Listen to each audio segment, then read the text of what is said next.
Alrighty. Hello, everyone, and welcome to our workshop on storytelling, starting with your why and tips on your 4-minute video. This is a workshop we've run in every hackathon in various versions, and it's one which I'm hoping brings some value to you folks, and in particular is oriented towards, you've been working on some really cool ideas. Maybe you're still developing them, which is super cool, especially at this stage. And we're hoping to maybe give some tips on how you might share your story to the broader world. It is one where we're gonna have a bit of participation, so I'm keen to maybe get some of the folks in call involved as well. Here I want to do an Indigenous land acknowledgement, recognizing that I'm speaking here from the unceded ancestral territories of the Mi'kmaq in Chipuktuk, which is also known as the Great Harbor in Halifax, Nova Scotia. So I'll just start things off here with just congratulations. And what I mean by that is you folks are here, and the fact that you're here means that you've given up a decent chunk of your weekends, a decent chunk of the week, perhaps, just to be present and do your part for climate action. And so I'm just like want to super appreciate all of you folks for being those yeah, kind of climate warriors in their own way, making an impact. I'm really excited to see how these different projects will evolve. And you know what? Part of that challenge too is, as you're creating all these cool projects, but then we're giving you 4 minutes to basically articulate that in some way. And so hopefully this helps in that process. Just a heads up to your submission is your 4-minute video plus some written components. And so I encourage you to think of it as a holistic application, like kind of approach, which is to say there might be a few things you don't get to your video, which you can share in your broader submission. At the same time, a lot of your core things should be in your video, and so hopefully this helps kind of guide that process of what are you going to put in those 4 minutes. Here I'm also I wanted to introduce this framework, and this actually isn't the Start with Why framework, and it's a kind of a last minute addition, but something which as I was looking at some old slides for different workshops I've run, it's something which I came across and I was like, hey, you know what might be very valuable to include, in particular I think in the context of some ideation stuff which I know a couple of the teams are exploring. Has anyone heard of this Ikigai, this concept at all? This is new.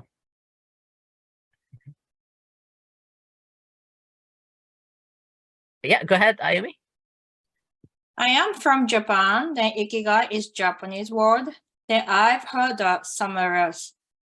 You heard somewhere? Yeah, outside of Japan. So seems to be this is like already Americanized word. It's probably like an Americanized version of a Japanese concept. This is a Japanese concept. And definitely I'm probably pronouncing it wrong. How am I supposed to pronounce it? Ikigai. Okay. And what is it in Japan? Like, what does it mean in Japan? I'm just curious. We really don't go into depth like this. So okay. I just think it's like passion for motivation for life, something like that. Cool. That sounds great. And so this is at least the concept. I'll share the concept, and I don't know if the word necessarily matches with the concept perfectly. At the core of it, it's like, especially when you're doing like you're coming up with an idea, or you want to figure out, what am I going to do for this hackathon? It's figuring out that intersection of you've got a team, they've got all these skill sets, what are you folks good at? So you know what, if you have a team of mechanical engineers, the innovations that you might pursue will be different than if you had a team of programmers, which might be different than if you had a group of teachers, that kind of stuff. So we're all coming with these different experiences, and how do we come with those experiences, reflect on what we're good at? How do we reflect on what we value? And what are some of the things that are really either impacting us, or just things that we think about? For instance, it could be like mental health and climate anxiety. It could be something around climate disasters. It could be a whole bunch of things. Think about what the world needs. And so when you do your research, and hey, is the thing that I value also something that the world actually needs? And it turns out that actually, yes, mental health in the climate space is a really, really big issue. And so it's something that, there's a lot of value in potentially exploring. And also what you love, like what's going to give you, you might be really good at something. It might be that, the world does need something, but you wouldn't enjoy doing it. And so like making sure that you're also exploring something that you're passionate about. So yeah, so I guess it is from what I understand a Japanese word, and I don't know if the concept itself is Japanese as well, but at least the concept is kind of trying to encourage people to explore that It's intersection about of right. different things. Sorry, Ayumi? It's about right. This concepts here. Cool. Okay, sounds something that Well, the word is kind of known by many people outside Japan. Yeah, no, it's something which I came across the other day. I think I heard at a workshop, and I thought, oh, that's really really cool. And then I brought into another workshop I did, and yeah, it seemed like just something that actually, when you think about any idea, like there's so many things that you may want to, like you might want to change the world in this way, but you maybe don't have the exact skill sets to it, so you might have to think of a slightly different idea. So it's just like that finding an intersection does seem to be like this eternal struggle of how do you get there? Yeah. So this is one really, really cool concept. And another kind of cool concept I want to share, and it's going to be kind of the brunt of our chat today, is start with why. But before we start with why, we have a small group here. I kind of anticipated it'd be a smaller group as well. Are we open to doing just some quick introductions? If that's okay, if you just want to type in the chat, that's also all right.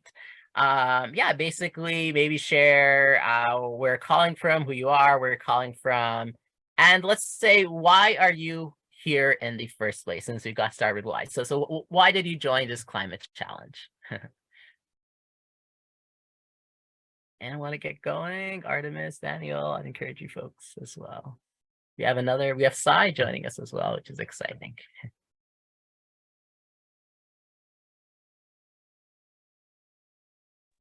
I can go first if you want me to. Thank you. Yeah, absolutely. So my name is Artemis, and I'm originally from Greece, but I'm living in the US right now in Florida. I have, throughout my college career, I have been pretty active in environmental groups and trying to improve the environment for my generation. And help the planet in general. So I've been participating in groups like for food waste reduction, especially, and to solve the problem of food insecurity, different communities, such as like I lived in Gainesville, so I helped out my community a lot for like a couple of years. And before that, I was in New York, volunteered for the summer at a food waste reduction community. So I also have a background in sciences. So my background is very much scientific and involved in the environmental processes. Very cool. Thanks so much, Artemis. I think there's so much interesting work to be done also in that intersection of food security and climate stuff, and how climate's going to be impacting food security. So yeah, thank you so much for sharing that. Daniel, Ayumi, would either of you like to share? Here, I'm actually going to pause, and maybe I might cut that part out, Artemis, unless you're comfortable sharing. Are you comfortable if people hear your introduction? Or else I'm just going to pause the recording. And yeah, I can cut that part out if you wish. I'm okay. I mean, Cool. I don't have a problem. Sounds good. Okay, cool. I'm going to pause recording for the others just in case you haven't heard of it. Okay, you haven't heard of Daniel, Artemis. Have you heard of it at all? So Artemis hasn't. So I guess Daniel, you're saying both? No. Okay. All right. Well, cool. So to be fair, it's not like any kind of rocket science or anything. And at the core of the starting with why concept is that there's yeah, well, like we want to. Oftentimes we start discussions around what it is we're building. So hey, what do you do for work? I'm working at this elementary school, versus kind of starting with the why that's behind what it is, what we do, or how it is that we do something. And so, for instance, starting with, hey, I work for an elementary school versus my passion in life is to educate youth to be leaders for your next generation. I do that by facilitating discussions and empowering them to learn from each other and also share some knowledge and research along the way. And what do I do for work? I happen to be a teacher, right? So there's kind of two different ways of expressing kind of your profession, right? So one is starting with that central, starting with, what I am passionate about, empowering youth to be leaders for the next generation, which is something that so many people will be like, yes, I love that, versus, I'm here as a teacher, and then, you're kind of going outside in. I feel it might be a little bit complicated. So let me just, I'll play a video. So I've got a video here, and just like a 5-minute thing. It's from Simon Sinek, and I feel like that might explain it even better. And then I want to do some exercises which will dig into this a bit better, maybe challenge you folks to reflect on ideas you're building and how this framework might apply, or ideas maybe that you've explored or developed in the past, and how you might use a framework like this to help kind of share your ideas. So let me get this video here. Let me know if this works. Also the audio. I just want to make sure that I am sharing sound. And I'm optimizing for a video clip. Okay, let me know if there's any audio issues. But otherwise, check out get everything in the right.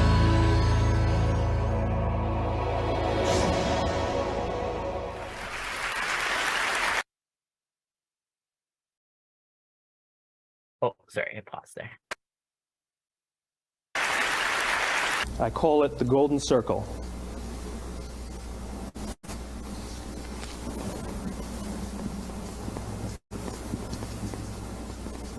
Why, how, what? This little idea explains why some organizations and some leaders are able to inspire where others aren't. Let me define the terms really quickly. Every single person, every single organization on the planet knows what they do, 100%. Some know how they do it, whether you call it your differentiating value proposition or your proprietary process or your USP. But very, very few people or organizations know why they do what they do. And by why, I don't mean to make a profit. That's a result. It's always a result. By why, I mean what's your purpose? What's your cause? What's your belief? Why does your organization exist? Why do you get out of bed in the morning? And why should anyone care?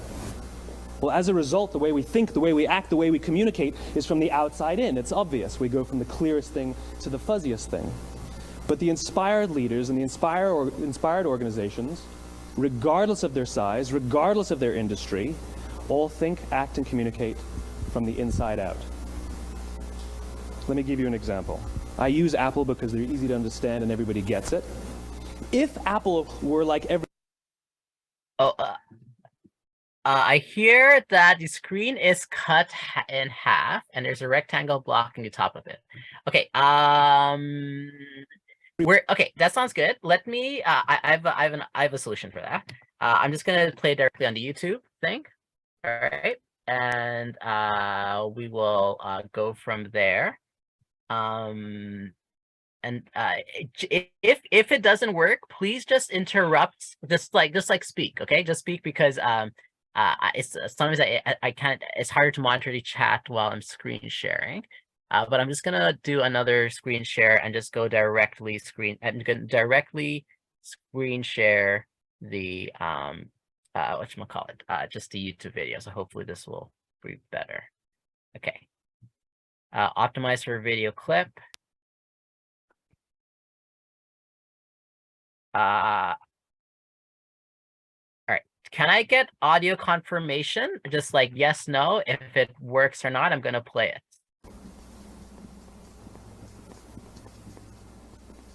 Why, how, what?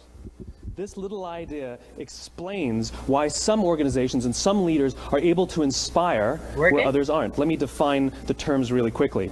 Every single person, every single organization on the planet knows what they do, 100%. It Some seems know good, how because I'm they not do hearing it, anything. whether you call it your differentiating value proposition or your proprietary process or your USP. But very, very few people or organizations know why they do what they do. And by why, I don't mean to make a profit.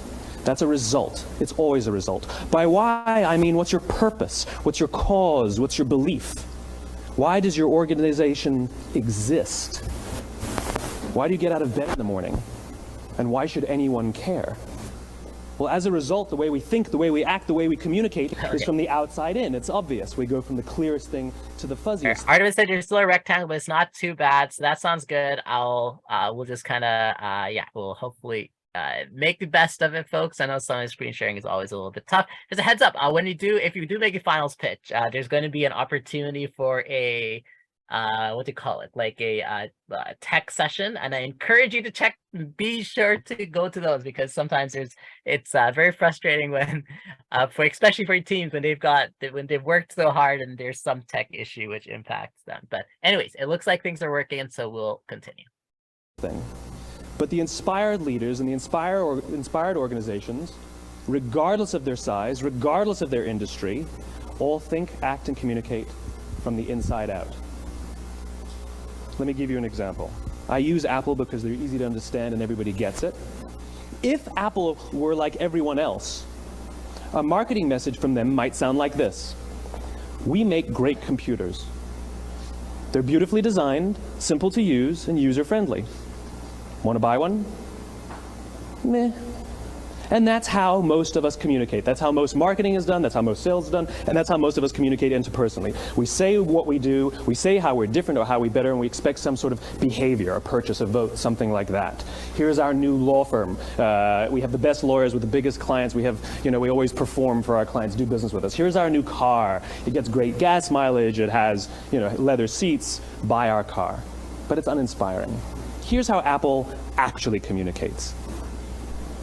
Everything we do, we believe in challenging the status quo. We believe in thinking differently. The way we challenge the status quo is by making our products beautifully designed, simple to use, and user-friendly. We just happen to make great computers. Want to buy one? Totally different, right? You're ready to buy a computer from me. All I did was reverse the order of the information. What it proves to us is that people don't buy what you do, people buy why you do it. People don't buy what you do, they buy why you do it. This explains why every single person in this room is perfectly comfortable buying a computer from Apple. But we're also perfectly comfortable buying an MP3 player from Apple, or a phone from Apple, or a DVR from Apple. But as I said before, Apple's just a computer company. There's nothing that distinguishes them structurally from any of their competitors. Their competitors are all equally qualified to make all of these products. In fact, they tried. A few years ago, Gateway came out with flat screen TVs. They're eminently qualified to make flat screen TVs. They've been making flat screen monitors for years. Nobody bought one. And Dell came out with MP3 players and PDAs. And they make great quality products, and they can make perfectly well-designed products, and nobody bought one. In fact, talking about it now, we can't even imagine buying an MP3 player from Dell. Why would you buy an MP3 player from a computer company? But we do it every day. People don't buy what you do, they buy why you do it. When we communicate from the outside in, yes, people can understand vast amounts of complicated information like features and benefits and facts and figures. It just doesn't drive behavior. When we communicate from the inside out, we're talking directly to the part of the brain that controls behavior, and then we allow people to rationalize it with the tangible things we say and do. This is where gut decisions come from.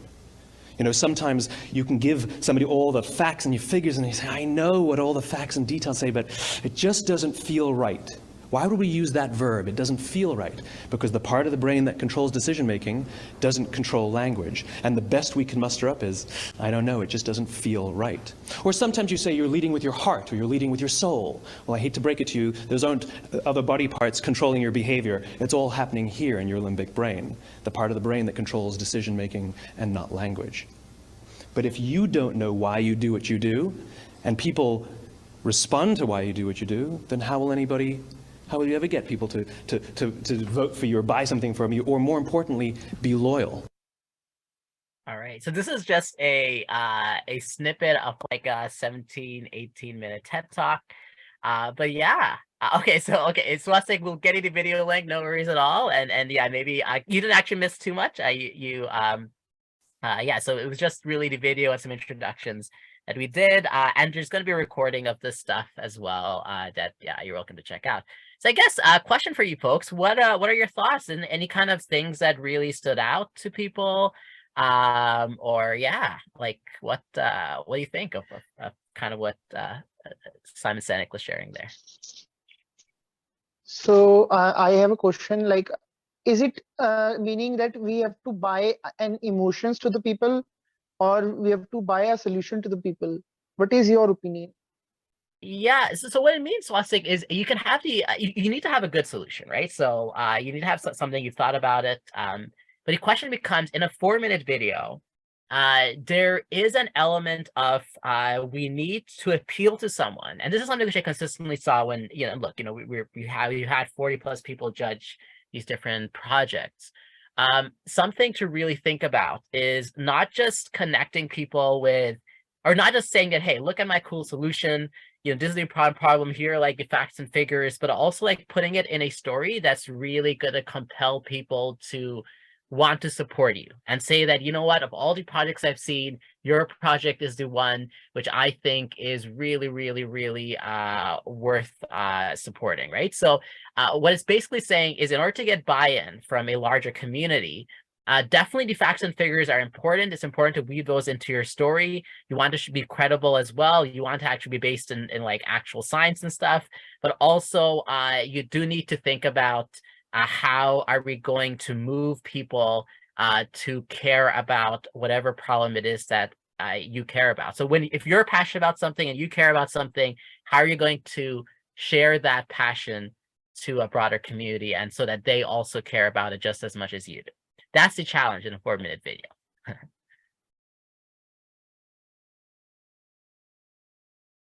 Hope that helps a bit.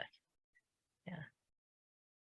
Any other awesome thing? Sounds good. Any other thoughts, folks? Like, what other kind of reflections or thoughts are you folks? Do you folks have from seeing the video there?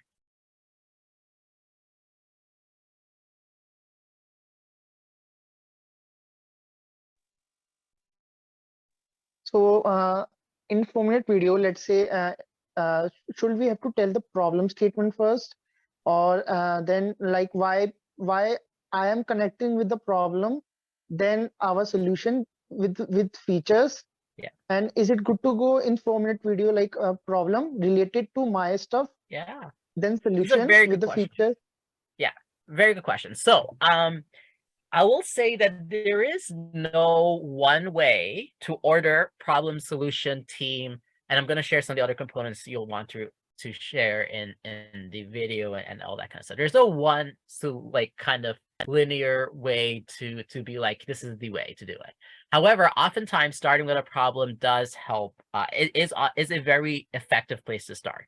And the reason I say that is, that's where you're starting with your why. Your why is your problem. You're sharing, we're passionate about our problem. Maybe you bring your team as well. Like, hey, we had a team. We were all strangers in different ways, but there was this shared problem that we all connected with. And that can also create the sense of, you know what, I both want to support your team. I also connect with your mission. And I see this shared passion that's not just with one person, but across the team.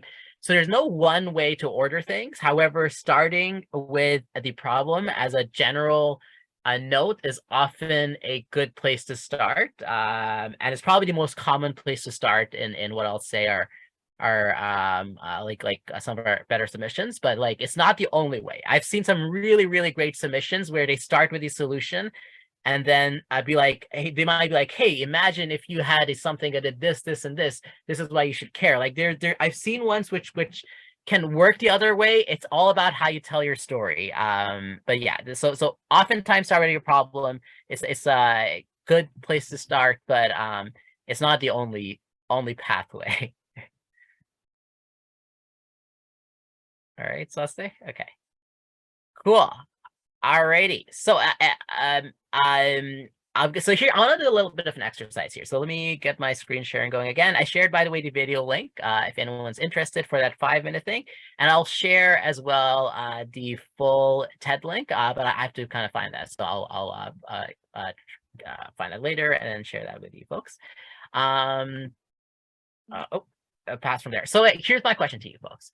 How does a framework like this apply to your ideas? I'm very aware that folks may still be developing their ideas. So if that's the case, that's super cool. So and maybe here's another question in case you're still developing your ideas. How might you explain even something like the Climate Change Makers Challenge in a why, how, what kind of framework? Or if you have an idea that you want to share, then that's great as well. So again, encouraging people to share a little bit and try and apply the framework to whatever it is that they might be developing. Yes. Okay, is that better? Okay, great. Yay. Hopefully that is good. All right. The question was, how does the why, what, how, what framework apply to your ideas? Does anyone want to give it a shot? No wrong answers, folks. It's a chance to try things out. In fact, I'm gonna pause the recording here just so that folks can try it out. You're not being recorded. No one's gonna see it. So I encourage you to just give it a few.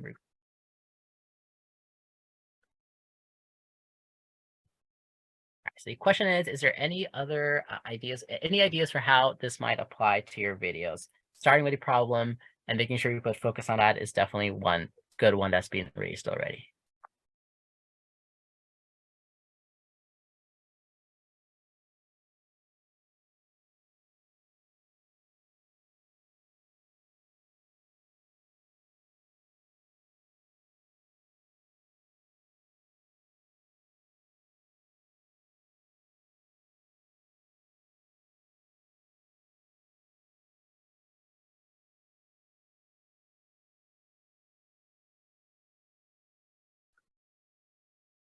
Artemis, I see you're unmuted, but I can't hear you. Are you saying something? Maybe type in the chat if you are, because I can't hear you. No, I accidentally unmuted it. Okay, cool. All right. Sounds good. No worries. Okay. Okay, well, we talked about, maybe starting and making sure you put emphasis on your problem statement. I think a couple other things I'm going to recommend there is, make sure that you bring some passion into your videos, right? So bring some energy in there and showcase that, we really care about this, because people are also going to care if you care, right?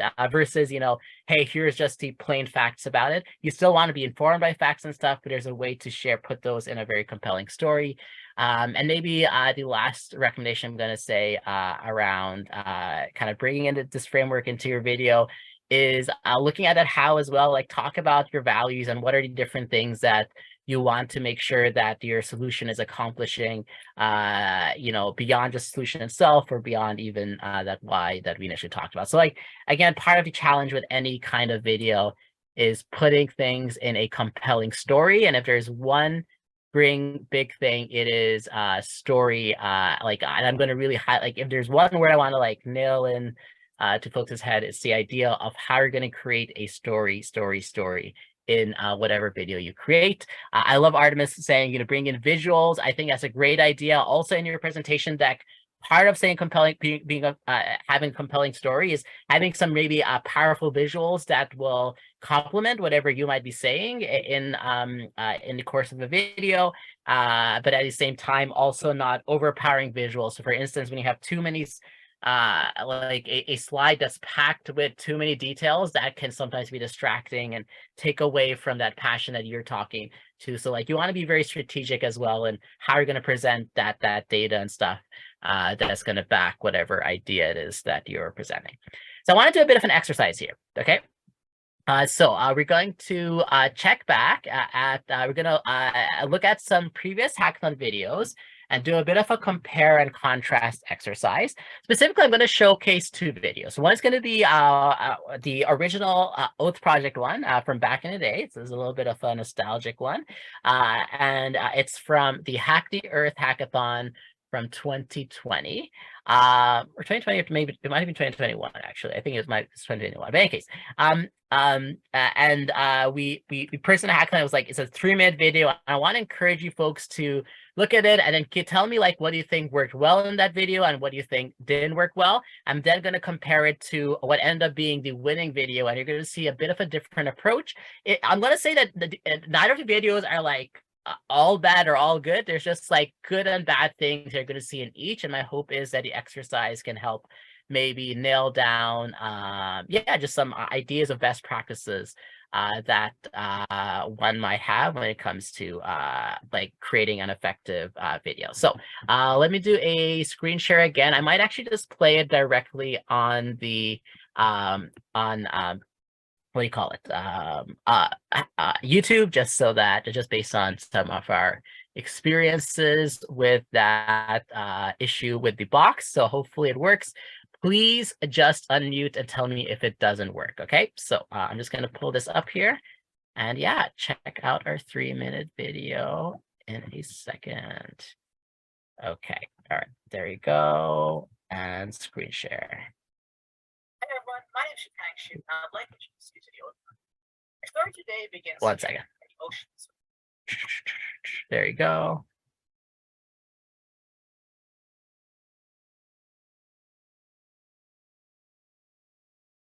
Share screen, optimize our video clip, Oath project, and check it out. Hi everyone, my name is Shitang Shu, and I would like to introduce you to the Oath project.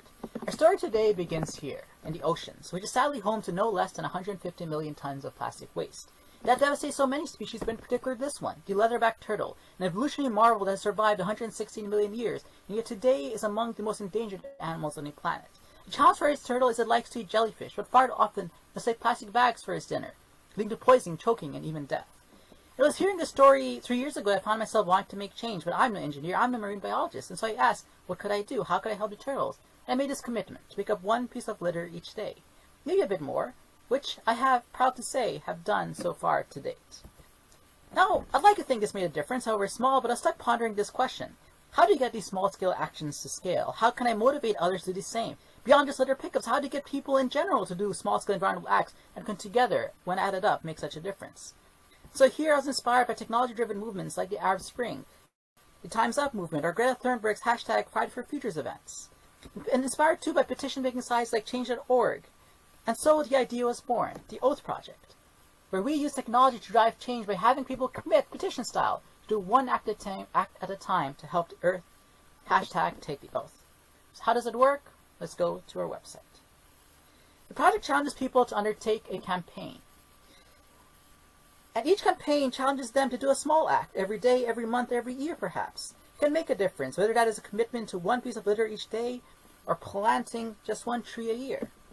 And clicking that act, they can sign up to do that change, again, petition style, except the audience here is not a government or some corporation, but themselves. They are signing a petition demanding and committing themselves to do those actions.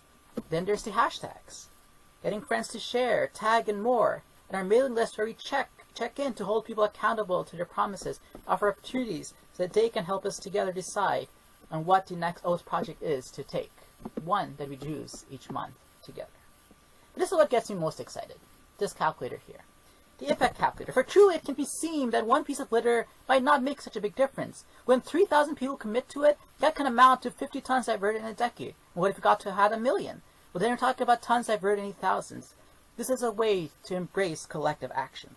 That's perhaps when I talked to environmental NGOs and my contacts over the last couple of days. They saw merit in the idea. In fact, it's with their help that we are actually planning a full-scale launch of the website, with particular help from wonderful folks at Oceanwise in BC, on June 4, World Environmental Day. I'd like to end here with this quote from Howard Zinn, that small acts when multiplied by millions of people can change the world. For that is really the ethos of our mission, the essence of our project. I'd like to ask you to help us in this mission, help us find those contacts, help us join our campaigns and let us together make the world a better place. It's a bit cringe in terms of at least people watching it. This is our example of maybe not always the best video. Okay, Swastik says nice presentation. But okay, so we're going to show a much better one. This is the example of, it's still a little okay. I mean, we won a category prize, I guess, but there is a lot of improvement. So what are some of the things that could improve from that example presentation that you saw? Okay, maybe what could improve, or what you liked, what you didn't like, and mix it all in. There's a lot of things to improve, by the way. I will, it's not like I'm pointing out something, like I'm putting my thoughts on. It's a very great idea, like the Oath project has been created, like creating a community, creating awareness among people, like what others are doing and what we can contribute in that project, maybe in teamwork or something. But I'm saying I have feel that people type on Facebook or post on Facebook, okay, I will save the earth, I will do this and I will do that, gain some likes, gain some comments, but at the end no one is doing anything. Maybe if we make the same platform, the Oath project, where we are like, let's say we are conducting events, maybe people will gather more, I guess, because creating awareness is being done on the EarthNet, because where people are sharing their research papers and all, right? That is a good part. But maybe I think creating events is also more important, where people can actually participate, actually can make their hands dirty out of, maybe from the oceans, maybe, so they can connect with the nature also. So events are also very important. Sounds good, Swastik. And you know what? I think all the conversations you are things you noted there are conversations that we had with our team. And in fact, part of the reason why we evolved from doing more of those pledge campaigns to doing things like Climate Change Makers Challenge, or creating EarthNet, and doing podcasts and a few other things, is we felt that they made a greater impact. So our idea evolved a ton since its original days. We moved even away from pollution to more a climate thing when we reflected on what was really what was really kind of connecting us as our founders. And so, yeah, I think some really, really good points there, and thinking about, how you're going to make an impact. So let me ask you a question, Swastik, is go away from the idea itself. What about the video presentation? What are things you thought worked well in the video presentation, and equally, or more importantly, what are things that you think could have been done better in the video presentation specifically? Video presentation is very good, like the starting present, like the starting and the middle is very, very, very well presented, because these are the minutes where judges just judge you on the first impression. Ending was also very, very nice, but I will say the ending part, there is some maybe the front end or is something that is like I will say the UI UX is being hurted, like maybe in the last part, I will say. But the first and the second part is like very clean, very smooth, and very, very well to get a first position, I will say. I think that sounds good. So I think there was definitely a video quality difference that you noticed when you shifted to the website. This is something which I've seen in other hackathons too, where as people shift to the solution, that transition, and you might be a different platform, but just making sure that things are looking smooth. I think that's a really good point. Ayumi, I see your hand raised. So what are some both constructive and positive notes that you have about the video? It was a great presentation. It was really informative. So it was great overall. But if I would change, you talk kind of too fast. Then 100%, yes. Information. Yeah. But I know that there is a limit of the video, so you have to squeeze it. But it would be nice to have like animation or visual that how the impact is, how big the impact is. Yeah. We have a proverb in Japan: the speck of dust can make a mountain. Like Oh, I love that. Thing can really have a great impact that you can express that in an illustration or some animation 3D. So it will be globally approaching.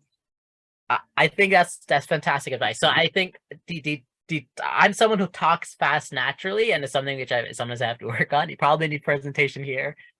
You might have come across that a bit, but even especially in a presentation setting, you gotta be careful about that. Pacing it out, and you know what, pick and choose your words. You don't have to say every word, and maybe write down a script. Especially if you've got a 3-4 minute video, you've got so much time to really get a lot across.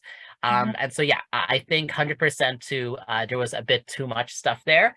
Also, great note on the impact stuff. So there was actually an impact section on the website, but connected with Swastik said is I don't think it was punchy, and I don't think so. It probably was something which we kind of glossed over. We didn't spend time on, and I think we could have, if we used animation or maybe express it a different way, we could have really highlighted that. And you know what? A spec can create a mountain, like you said, that like really highlight the impact that those single acts can have. But it was there, but it wasn't clear. And I think there's something around the clarity towards the end, which both of you have hinted at there. Cool. All right. So, Askari, you had some really good, and welcome, by the way. You had some great feedback there. Do you want to share a bit more if you're comfortable? If not, that's okay. I can just read your notes if you prefer.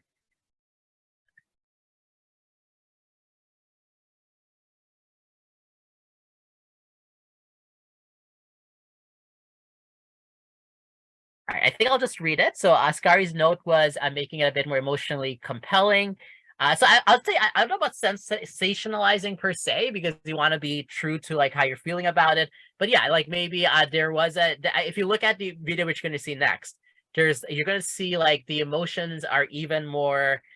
They use like music to enhance the emotions as well, and I think it really adds to the effect. So I think that's something that could definitely be improved on.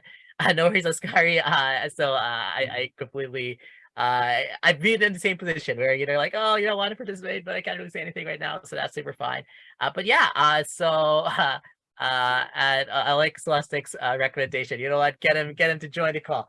But yeah, so I think how do we get that emotion out? I do think my passion shows up in some ways. Like you do see my passion there, but at the same time, it's also like making sure that the pace is showing is reflective of that passion, because sometimes when you're talking too fast, it can be hard to really get that across. Sometimes when maybe mixing in things like music, that's not saying you have to mix in music, but those things can really help get that emotional aspect too.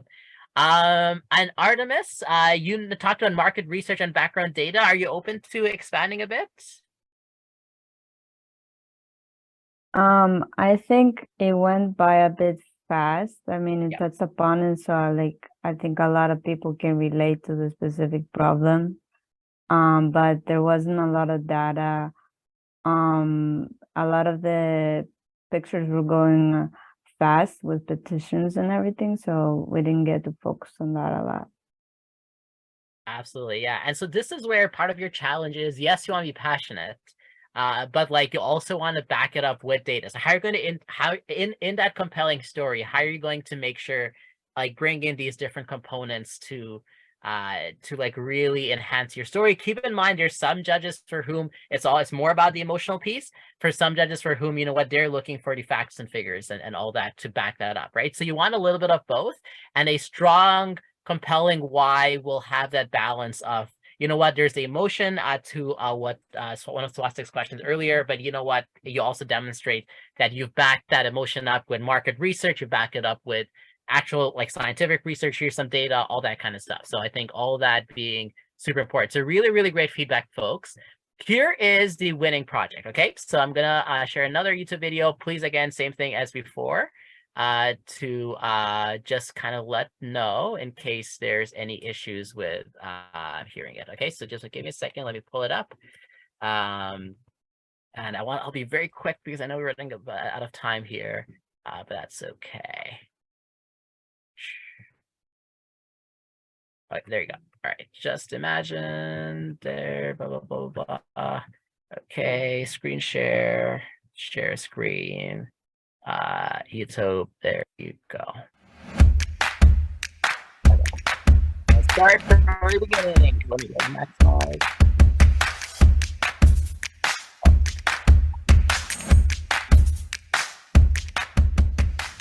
All right, up we grow.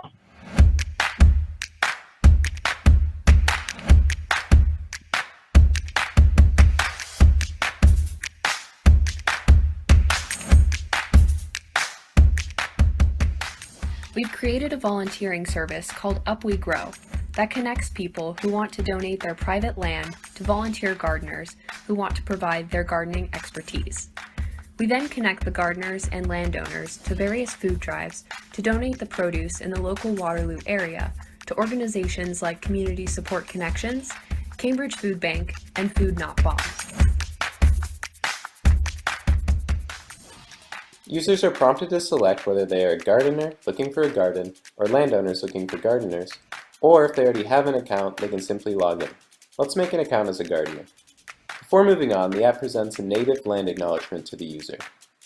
The user is taken through a series of questions in order to complete his or her profile.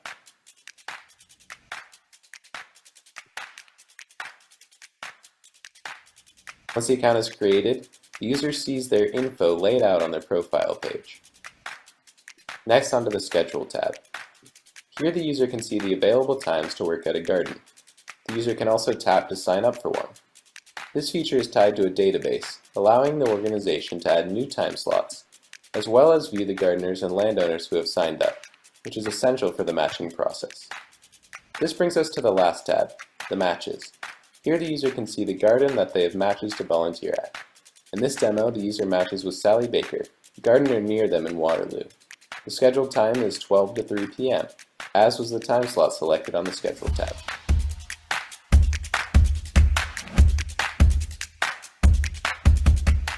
Both landowners and gardeners have the potential to have an incredibly positive impact on their local community by sharing their resources and talents with Up We Grow.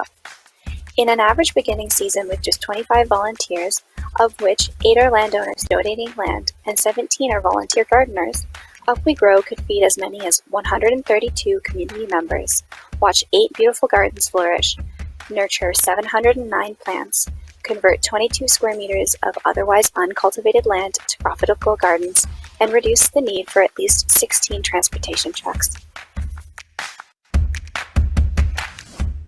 Alrighty, team. What do you folks think? Can I speak, Kenny?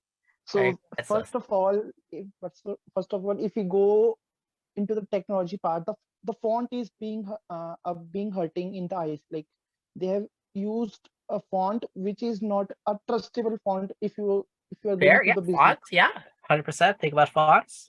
Even let's say if I am talking in the business side. If you are using this app as a user, the calendar and the font is being hurt, and you will not going to trust the app, right? Because you will say, oh, it's something like very not trustworthy. And I'm telling you, I'm not giving you the negative impacts. I'm just telling you the truth of the business, because I'm into the business startups. I'm looking startups very closely. People are not ready to give their land, even if they are not getting some money out of it. People are not giving or borrow their renting out their land. So I feel they have said we are going to hire a land from the landowners. People will not give until and unless you gain their trust. And they said like logistics market is such a very complicated market. Even Zomato, Swiggy in India are not able to solve that problem. So I don't think the idea is such an impactful until and unless it is the gardening part. Because let's say if you are in the gardening, you can create some impacts, like you can grow flowers, but I don't think it will work maybe as a if you grow more. So this is my opinion. All right, sounds good. Okay, so Swastik, I think in terms of the idea itself, a lot of potential places that we can definitely challenge. And I'll be honest, I think land like is probably different in different contexts. So I think in different places it could work, and in some places it might not work as well. I do think there is something about the implementation plan. So I feel like maybe that's an area which they could have been a bit more clear on, and maybe they could have touched on things like, you know, issues around, hey, how are you going to get the landowners also brought in, which is definitely a big part of their project. And yeah, definitely as a constructive, I agree with the fonts. The fonts were not necessarily the best choices. And as you folks do as you do your videos, you know, thinking about those considerations and making sure that, you know what, you got something that's striking, visually striking in a good way when it comes to that stuff. Ascari shared that they started off great, but it had too many static pictures. Okay, that's interesting. I love their video, by the way. The prototype is good, and that's, you know, but I'm not as impressed. They didn't talk much about their concept, so maybe they could have sold their problem a little bit more. But yeah, you want to be sold on the idea first. Yeah, so maybe they could have expanded on their why a bit. And this is something to like. To me, different people have different perspectives. I think it's such a fantastic video, so maybe that people have maybe there's a balance between you two. Artemis shares liking the song. Do you want to share a bit more about what you liked, Artemis? Let's look at the positives. Artemis says you loved the video. So what are the positives and what did you like about it? You've heard a lot of constructives. Let's talk about the positives and what they did really well. Well, I liked that they incorporated the different visual means, like they added words. The song was pretty, I guess, fast-paced, but it went with that, you know, it kept your attention going. Yeah. And they also had different parts, so it kind of like gave a structure to the presentation as well. Yeah, so I couldn't agree more with all that. A really nice structure, good song. It complemented a lot of their stuff really well. So yeah, good stuff. Ayumi, you said you thought it was a cool video. Well, what did you like about it? Oh yeah, I like the project itself. Perfect. Yeah. Yeah, I agree with Optimus that they didn't talk about like their motivation much, like the why part. Then if they explain that first more passionately, I think more people will be sold. Yeah, that sounds good. So definitely, maybe spending a bit more time on the why could have got them even better results. So what's great is, you know, both of those projects did well. So the Up We Grow won the hackathon, the Hack the Earth hackathon, and ours was a category winner. So we both did really well. And one thing I wanted to get across is how different they were. So there was one which used more of a presentation style, one which used animation, all these other cool things, right? Two different ways to do it. One which had more of a mobile app, one which had more of a website. And then, you know, if you look at our winners from last year, you're going to see like they had architecture designs, and that was like super valuable. We've had people who've you know, create like education campaigns and all that. So there's lots of different potential projects and things that one could look like. A common theme is both of us talked about our why, maybe some better than others. I think maybe our why was a little bit stronger in terms of like, you know, showcasing the passion and all that kind of stuff. And then also some of the stats, which could have been done, we could have still done a better job of, but then they also did some stuff well, but it could have improved there. I think their solution was presented in a much cleaner way. Two different ways of doing things, not saying that, you know, one's, and basically one kind of, key lesson I want all of you to get across is the sense that, you know, I've got a little kind of thing on my slide here. And if anyone's heard this quote before, but it's basically that we're all making it up as we go along. No one really knows what you're doing. Anyone who tells you otherwise is hug on the rear side, right? So this is from is quote from someone basically saying that, hey, there's lots of different ways of doing things. There's not one unique formula about how you're going to make everything work. I wanted to go through your rubric, and I still will. I just want to also recognize that, you know, I said I was planning this to be an item workshop, and we're towards the end here. So I'm going to allow for time for questions, but then I will maybe go 15 minutes extra and focus that 15 minutes on the rubric itself. If there's any questions about everything so far, I just want to pause here and give people a chance to ask that, especially if anyone needs to leave at the bottom of the hour. But yeah, there is a chat. We will be going through rubric as well. And if you miss that for whatever reason you have to leave, then we've got the just check out the recording. We're going to make sure that this recording is available to folks. Okay. So yeah, any last thoughts or notes before we go into the rubric portion, folks? But okay, folks, I think I'm going to move forward to the rubric then. So let me just pull this out here. And yeah, then we'll go from there. No other questions. I think we're good. Looks like we're good. Okay. Okay, this is I want to make sure I have the right one. And this is it. Okay.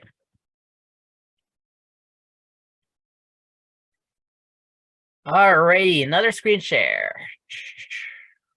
So just a heads up, this is a rubric from last year. It'll very likely be similar this year, but it might be a bit different. Okay, so I just want to give that thing. When we do our revised pitch workshop, which is going to be not next weekend, but the weekend after, we're going to have the updated rubric. It'll be very, very, very close to this. Yeah, so you folks are getting the first insight into what the rubric looks like. So for us, a big thing is we want a holistic rubric where it's not just about your solution, it's not just about your problem. It's urging you to consider the bigger picture of things. So first of all, and like a general guidance for the whole thing is try to put everything into a compelling story. Recognize, number one. Number two, recognize that if you try to get 4s in every single criteria, it's pretty much impossible.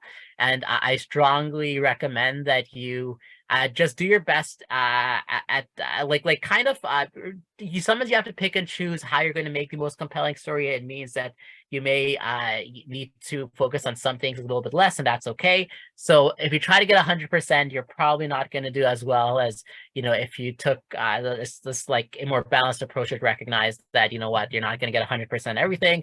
And the third thing I'm going to recommend is there is again both the video component and there's also going to be a written submission part. So if there's something you couldn't fit in your video, think about putting it into the written submission instead. And again, we're looking at things holistically, although you want your main things in your video. So number one is a look at, you're judged out of 11 criteria, each out of 4. At least last year you were. It'll probably be very similar this year. Number one is having a clear definition of the problem. That means that you actually know what the problem is that you want to solve. You get to the point about it is clear. There's some demonstration of research. Web stats are really good, but if you actually talk to maybe potential stakeholders or users, that's what's going to get you the 4. So primary research, you're actually talking to real people, is more likely to get you to 3-4 range. If you do kind of the minimum expectation pretty much is that you've done at least some research and some secondary research. By secondary research, I mean things like Google and you've gone to your library, you've read a few journals. So that's like at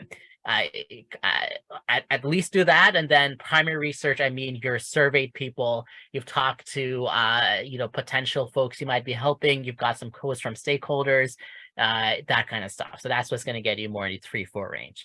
Significance of the problem. This connects again to that storytelling side, is that you want the problem connecting with climate change and some specific challenge areas, but show that your problem matters and connected with stories where relevant. And so this is where, stats are great, but can you actually show that this is why these stats matter?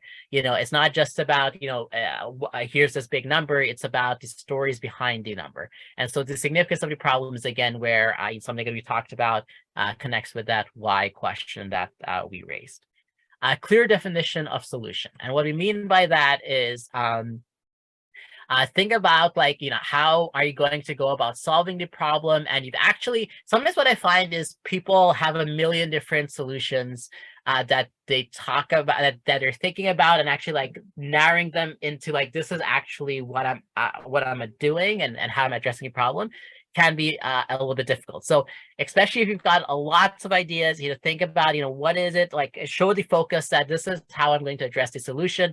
Make sure it's also accessible to the average person. So for you scientists out there who are, we've had things where, you've got this very complex chemical kind of compound that you're developing or something that may help with climate change. That's fantastic. Maybe there's how are you going to make sure that you show that in a way that anyone can understand? So, sometimes synthesizing the science into something that's clear is a challenge, and so that's part of the challenge here, and having a clear definition of the solution, making sure it's focused and not too broad. The more focused, the better, folks.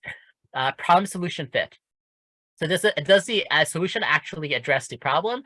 So sometimes we've had situations where someone has this really, really cool solution, but then it doesn't really actually connect with the why that they started with. And so like that kind of makes you scratch your head about like, okay, well, cool solution, but how does it connect with the problem you started to solve? So making sure it actually connects, being clear about how you're addressing the pain of a beneficiary or creating a gain. What do we mean by that? It means that, if you're doing something that's has a biodiversity impact in a particular way, have you like thought about how maybe like done some impact measurement around this is like the potential impact value that their solution can have if implemented, or and it's going to reduce biodiversity loss in this particular way, or maybe it's going to improve people's resilience to climate issues in this particular way. So like putting in, if you can share impact numbers, that really, really does help. So think of the solution's impact if you implement it. Progress made on solution. So here's one which I'm going to strongly urge. Do not try to go for a 4 just to make a 4 here at the expense of other criteria. So if you are working on something and you've there's always like different levels of the solution development. So for instance, let's say you have an app. Having the concept of an app might be like a 1 to 2. If you've got some UX drawings, that might be more 2 to 3. If you've actually coded it, that might be more 3 to 4. So definitely actually doing work on the solution helps. However, just be very careful. Sometimes I see like people spending so much time on having this fully coded app or the equivalent in some other context that it's like missing you're sacrificing the other also equally important parts, like figuring out the feasibility of it and sustainability of it, and actually showing that why, and you've done doing the research on the other sides, like those are then lacking. And so progress made in solution is important, but also recognize that it's not, don't just go 44 at the expense of everything else. Evidence of effort to research, test, design the solution is rewarded. If you have links for judges to explore, that's great. So if you have an app, for sure, make a link. If you've got some drawings, add in some of your drawings in your submission, or maybe share some links to those drawings, right? If you've got let's say like an education program sort of, you've got a curriculum written out, okay, link the curriculum to show that, I've done all this work. But honestly, even some notes on the things you're going to do will still get you like a 2 to 3, and that's still and if you're lacking on time, maybe it's not about creating that full solution at this point. Feasibility of the solution. So have you thought through the steps it's going to take from a technical implementation side? So like to create any project is going to require a lot of things. It's something which our first place teams did a great job of last time, is they had all these steps in order to implement this project, this engineering project. Here are the people we have to talk to. Here are the people. Here's the money we need to raise. Here are these like specific steps to actually make this a feasible solution. So give an idea of what it takes to develop the solution in full. Again, keep it realistic. We're not anticipating everyone's going to actually implement the plan. Really, probably a lot of your projects are going to be like, maybe it's going to be something that's going to take many months. And so it's more just saying that here are the steps that I need to complete for this project. Sustainability is looking at the business side and the financial viability side. So like, okay, what is it? What does that look like to keep your idea sustainable? What are your HR needs? So maybe it's saying that, hey, something we're lacking on this team is we don't have someone who does impact measurements. So that's like a gap that we need to maybe address in the future. And saying that you have a gap is better than having a gap and not addressing it at all. showing a plan that, okay, this is in order to move the idea forward, these are some of the partners I need to get. If you somehow get like stakeholders on board to help you carry your idea, if you look at, for instance, with the Oath Project, we had the Ocean Bridge on board during the hackathon period, where we had an organization who was ready to support us to get us to our next mission. That's fantastic. I know there's some of you who are working with different stakeholders, and maybe talk to different people and be like, hey, if we were to move this forward, would you support us? And part of us wanting to ensure that this is there is, I know some of you have talked about, we don't just want this to be a hackathon project, we want it to be a project that makes impact beyond. And this is also where, in order to make any impact beyond, you will often need to get stakeholders on board. So have you done that? From a and that demonstrates your viability. Also, it helps you demonstrate that, what, there is a financial business case. And maybe the business case doesn't mean that you have a for-profit enterprise. It could mean that, you've got a nonprofit, but you've identified these are the grants that I need to apply for in order to grow my business, grow my nonprofit and make sure it stays sustainable. Also, a couple for other ones, demonstrating fit in one's broader landscape of action. Basically, what that means is you've researched other what in a for-profit setting you would call competitors. I often like to say it's not, especially in environmental climate change work, don't look at other people doing work in the field as competitors. Think about them as collaborators, partners. Have you looked at how what else other people, what is other people in that space doing? No solution is 100% unique and 100% original, and that's okay. But how do you work with other solutions that are out there and collaborate with potential partners?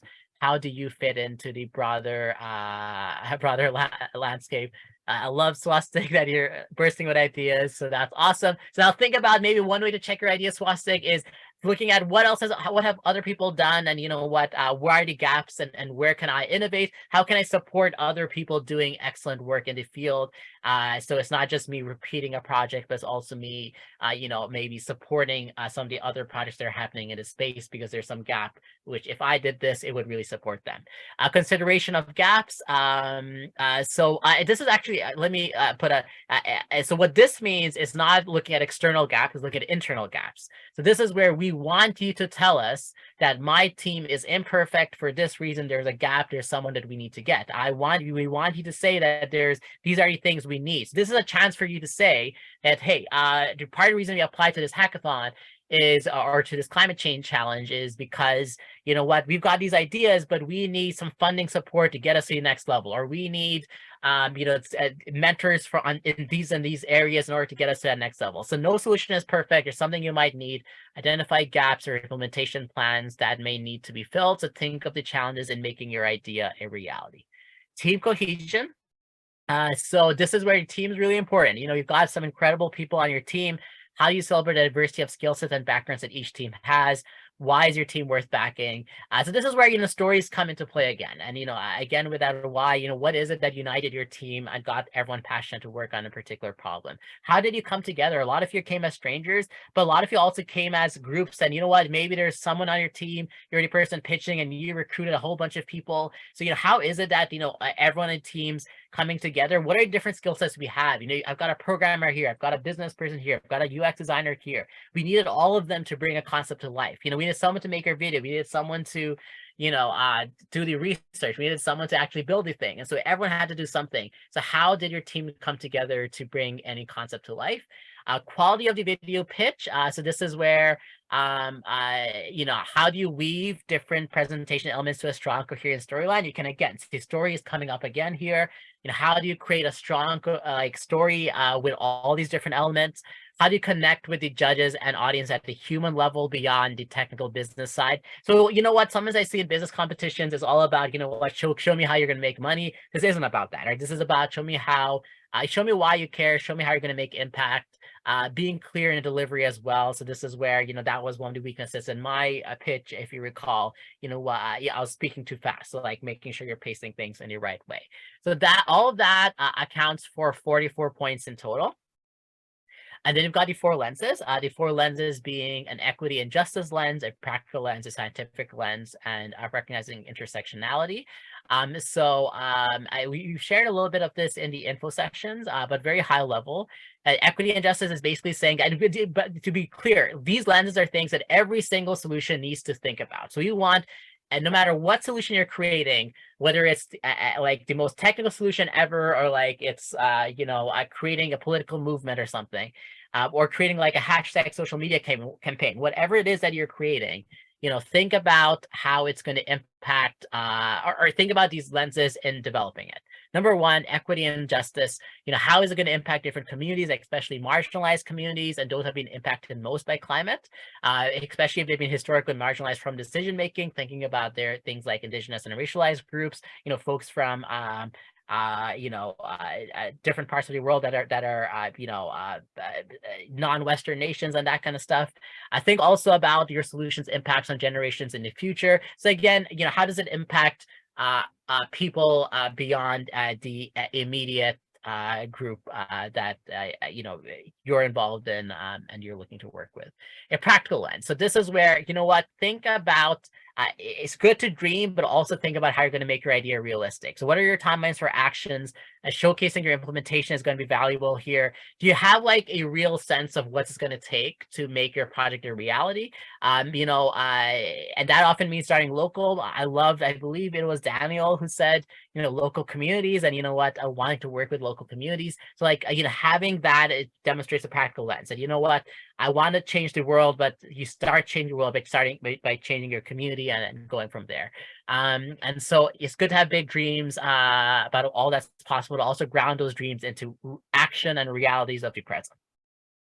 So a scientific lens, or a better way to say, is actually a two-eyed seeing lens. Two-eyed seeing is a concept that was developed by Elder Albert Marshall here in Mi'kma'ki in Nova Scotia. And the idea there is we want ideas that are grounded and projects that are grounded in facts and science. So we want people to do their research and actually show that you've looked at journals, you've looked at what scientists are saying, and you've considered those. But even better is if you incorporate a two-eyed seeing approach, where you also complement all that academic science with indigenous knowledge that's been developed over generations. And so we want to encourage this interconnected perspective where you look at different things. Also recognizing intersectionality. Your idea might focus on one theme, but it likely links to others. So an example that we shared in our info session as well, solar panels are a very, very cool renewable energy resource that's going to be important for us to develop. However, there's also like rare earth materials that need to be extracted if you're going to develop solar panels. So like thinking about those intersectional impacts that pursuing solar panels also has on diversity, and also has on equity and social justice and all those other issues. So like, again, recognizing that sometimes addressing one problem means that it could create ripple effects. Have you thought of those ripple effects? Have you thought about how sometimes these different problems are intersecting in different ways? Finally, I'll talk about the bonus points. And so, our goal is that, you don't just come to this hackathon just for the sake of the competition. We want to encourage a sense of community across folks, which is why like things like the networking workshop tomorrow are so valuable.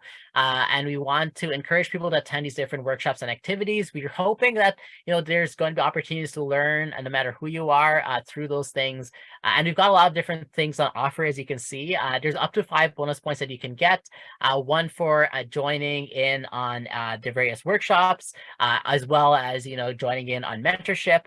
And then you also get points for cross-posting on EarthNet and DevPost. So some context there. I shared earlier in the info session about how EarthNet is basically the main platform we want to use for sharing our projects. EarthNet is a platform which we're co-developing with some folks in BC, which has 1,500 users right now and 1,500 people in the climate action space.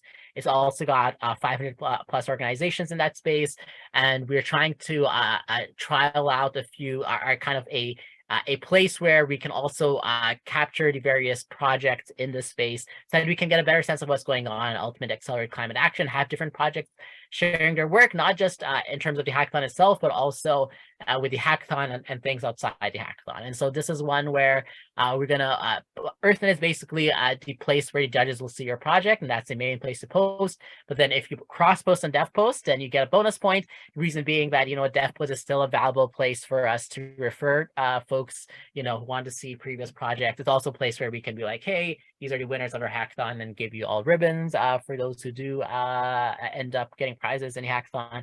And so cross-posting on DevPost and EarthNet also gets you 2 points. Just a heads up, the wording here is a bit different because last year we had the main platform being DevPost where people were judged on, and EarthNet, you got a bonus point for posting on EarthNet.